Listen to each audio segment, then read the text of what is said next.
ಬೆಂಗಳೂರು ನಮ್ಮ ಆವಿಷ್ಕಾರ್ ನ್ಯೂಸ್. ಲೋಕಾಯುಕ್ತ ಬಲೆಗೆ ಬಿದ್ದ ಭ್ರಷ್ಟ ಇನ್ಸ್ಪೆಕ್ಟರ್.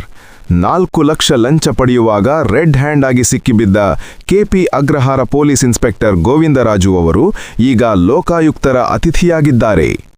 ಚೀಟಿ ವ್ಯವಹಾರಕ್ಕೆ ಸಂಬಂಧಿಸಿದ ಕೇಸ್ವೊಂದರಲ್ಲಿ ವ್ಯಕ್ತಿಯೊಬ್ಬರನ್ನು ಅನಗತ್ಯವಾಗಿ ಪ್ರಕರಣದಲ್ಲಿ ಸೇರಿಸುವುದಾಗಿ ಬೆದರಿಸಿ ಹಣಕ್ಕಾಗಿ ಬೇಡಿಕೆ ಇಟ್ಟಿದ್ದ ಇನ್ಸ್ಪೆಕ್ಟರ್ ಸಿರಸಿ ಸರ್ಕಲ್ ಬಳಿಯ ಸಿಎಆರ್ ಗ್ರೌಂಡ್ ಹತ್ತಿರ ಬರೋಬ್ಬರಿ 4 ಲಕ್ಷ ರೂಪಾಯಿ ನಗದನ್ನು ಸ್ವೀಕರಿಸುತ್ತಿದ್ದಾಗಲೇ ಲೋಕಾಯುಕ್ತ ಎಸ್ಪಿ ಶಿವಪ್ರಕಾಶ್ ನೇತೃತ್ವದ ತಂಡ ಮಿಂಚಿನ ದಾಳಿ ನಡೆಸಿ ಖೆಡ್ಡಾಗೆ ಕೆಡವಿದ್ದಾರೆ.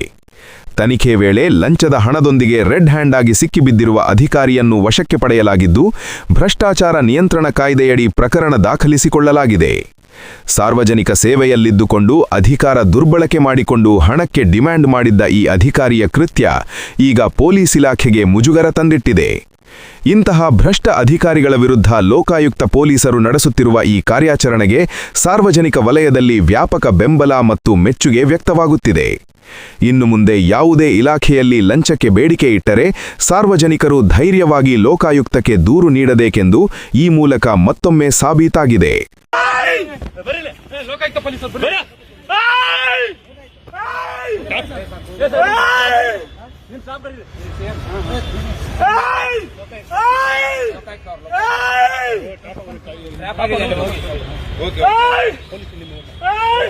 ನಿಮ್ಮ ಸಿಬ್ಬಂದಿ ಕರೀರಿ ಸರ್, ನಿಮ್ಮ ಸಿಬ್ಬಂದಿ ಕರೀರಿ. ವೆಪನ್ ಎಲ್ಲ ಇದೆ.